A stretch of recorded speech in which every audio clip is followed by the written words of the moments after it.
A Connecticut Yankee in King Arthur's Court by Mark Twain. Book review. So, this book is combining a couple of my different interests. I always kind of liked Mark Twain, but I haven't read a lot of him recently. Recently, I read Puddinghead Wilson, which reminded me kind of how much I liked Mark Twain, and I thought to myself, I really need to get back into it and start reading more Mark Twain again. Also, I was thinking I'd like to read kind of a fantasy book and kind of immerse myself in that a bit, some sort of escapism. I've always been kind of a fantasy fan. And then I thought, why not combine fantasy with Mark Twain and A Connecticut Yankee in King Arthur's Court. Now, this book, actually, I tried to read this once before when I was, 5th grade or 6th grade or something like that, and struggled with it and then gave up on it. But this is another one of these books. I've been doing a lot of these recently, where I come back to classics that I had tried in childhood, gave up on, and then find that now that I'm an adult, they read perfectly easy. It was a struggle when I was 12, but as an adult, it's a perfectly easy read. Very pleasant, very easy to read, very funny. A lot of the ironic humor in this I probably wouldn't have gotten when I was 11 or 12 anyways, so it's just as well that I gave it up.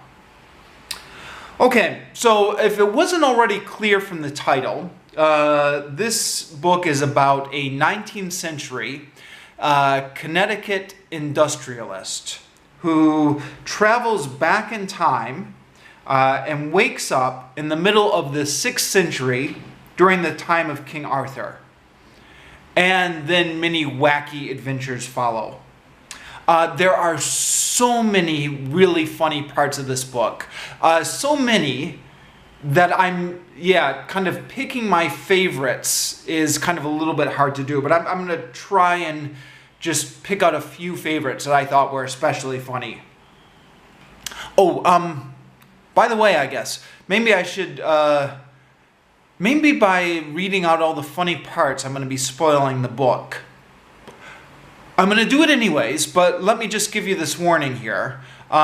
Maybe you'd be better off reading the book first if you hadn't already read it, because I'm going to spoil all the funny parts. Okay, so there's a part when the Connecticut Yankee introduces baseball to King Arthur's court. I thought that was very funny. Or there's a part when a young maiden comes to the court with a quest to rescue a bunch of ladies from ogres. And the king commands the Connecticut Yankee to accompany her on the quest.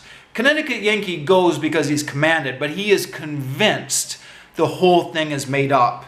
And just quoting from the book here, this is the Connecticut Yankee's thoughts. Connecticut Yankee is also the narrator. He said, "There never was such a country for wandering liars, and they were of both sexes. Hardly a month went by without one of these tramps arriving, and generally loaded with a tale about some princess or other wanting help to get her out of some faraway castle where she was held in captivity by a lawless scoundrel, usually a giant. Now, you would think that the first thing the king would do after listening to such a novelette from an entire stranger would be to ask for credentials. But nobody ever thought of so simple and common sense a thing as that." Or there's another funny part where the Connecticut Yankee and King Arthur disguise themselves as peasants, and they're going on an expedition, and then they get captured and sold as slaves because nobody knows it's really the king. And the king gets auctioned off for less money than the Connecticut Yankee, and then that's all that the king can talk about. It's how upset he was that he got sold for less money. Or there's another part of the book where the Connecticut Yankee tries to introduce kind of 19th century Arkansas-style journalism to King Arthur's court. So he tries to get kind of this court paper going, written in the style of like 19th century journalism. So again, quoting from this paper, Expedition number 3 will start about the 1st of next month on a search for Sir Sangramore le Desirous. It is in command of the renowned Knight of Red Lawns, assisted by Sir Passant of Indy, who is competent, intelligent, and courteous, and in every way a brick, and further assisted by Sir Palamedes of Sarasen, who is no huckleberry himself. This is no picnic, these boys mean business. So that's his style of journalism, and he's trying to get his apprentice to do it in the same style, but his apprentice, kind of having a medieval mindset, just doesn't get it. And then, quoting from another section of the book, he says, "The court circular," this is a newspaper, "pleased me, but even it could have been improved. The best way to manage, in fact the only sensible way, is to disguise repetitiousness of fact under variety of form. Clarence is his apprentice, Clarence's way was good. It was simple, it was dignified, it was direct and businesslike. All I say is, it was not the best way." And then it quotes from the court circular that Clarence wrote. "On Monday, the king rode in the park. On Tuesday, the king rode in the park. On Wednesday, the king rode in the park." On the whole thing is just him repeating that the king rode in the park every day. And in fact, in the actual novel, it's got those like quotation marks which indicated words being repeated.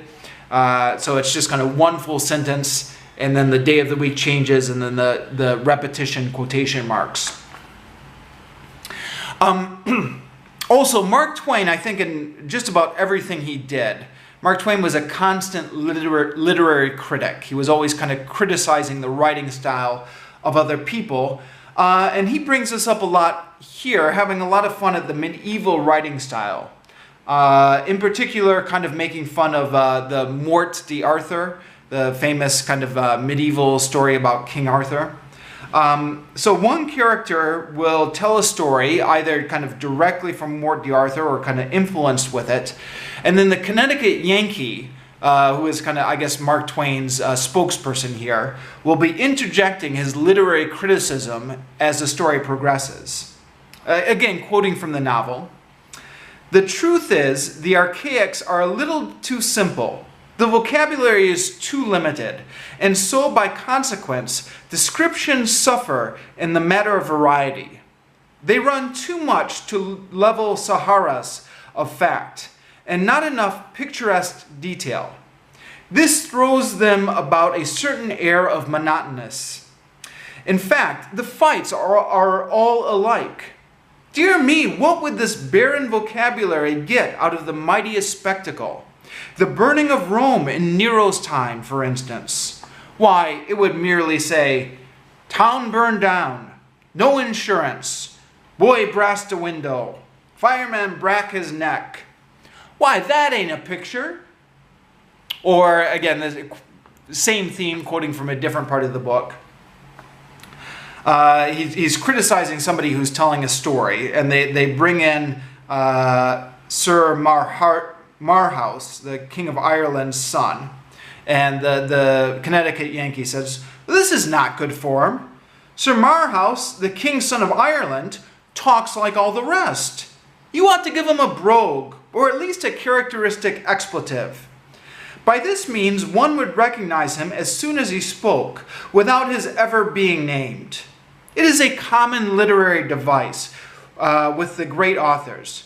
You should make him say, 'In this country, be jabbers, came never a knight since it was christened, but he fought strange adventures, be jabbers.' You see how much better that sounds?" Which is funny because, like, you know, if you've read Mort d'Arthur, all the characters do kind of talk in exactly the same style. So, yeah, it's interesting that Mark Twain is picking up on this and kind of giving literary criticism here. Now, thinking back over all the quotations I just gave, I haven't done this book justice at all. It doesn't sound nearly as funny when I'm reading it out because, one, I'm reading it out. Two, I'm taking it out of context.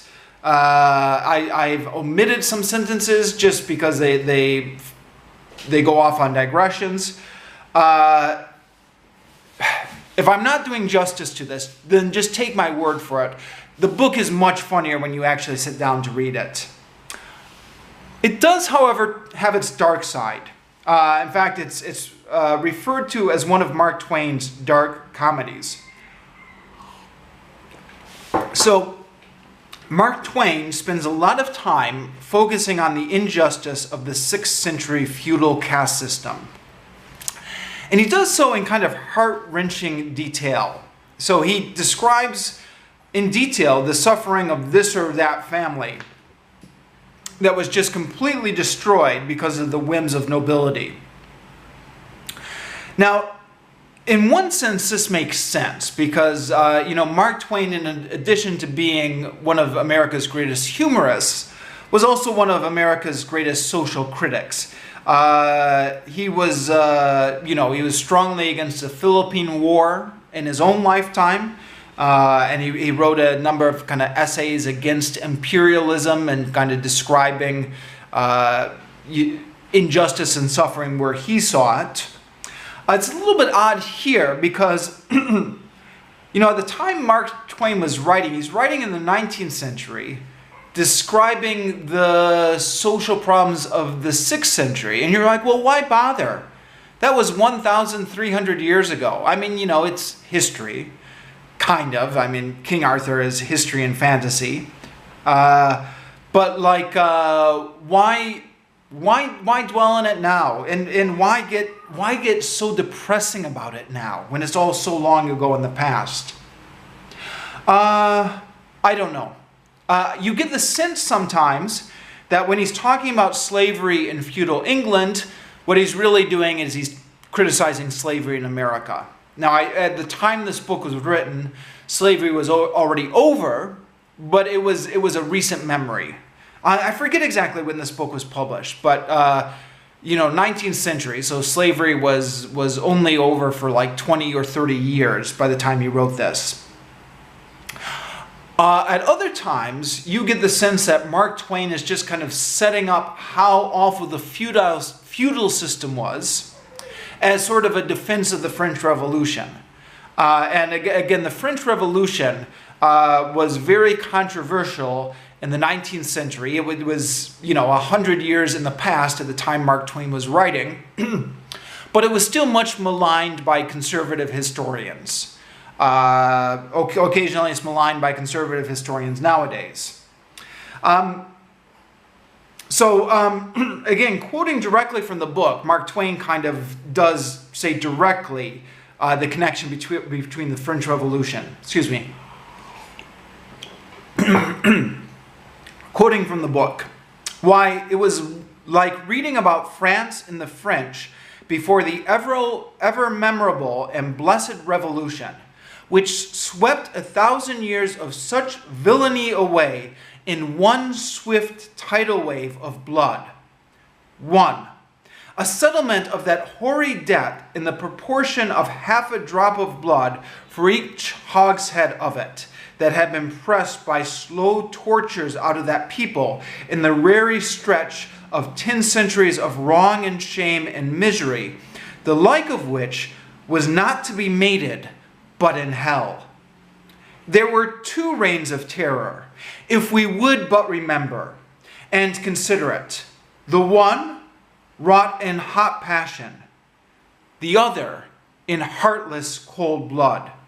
The one lasted mere months, the other had lasted 1,000 years. The one inflicted death upon 10,000 persons, the other upon 100 millions. But our shudders are all for the horror of the minor terror, the momentary terror, so to speak. Whereas, what is the horror of swift death by axe compared with the lifelong death from hunger, cold, insult, cruelty, and heartbreak? What is swift death by lightning compared with death by slow fire at the stake? A city cemetery could contain the coffins filled by that brief terror, which we have all been so diligently taught to shiver at and mourn over. But all France could hardly contain the coffins filled by that older and real terror, that unspeakably bitter and awful terror, which none of us has been taught to see in its vastness, or pity as it deserves. End quote. Yes, and in fact, thinking of it like this, much of the book is kind of reading like the beginning of A Tale of Two Cities. You remember A Tale of Two Cities, the beginning of it is all kind of setting up how awful the nobility is and how much the peasants of France are suffering. Mark Twain never gets to the revolution, of course, but he is kind of setting this up, all the suffering of the poor, which he's thinking is going to be a justification for the future French Revolution, even though it's not going to come for another 1,300 years later.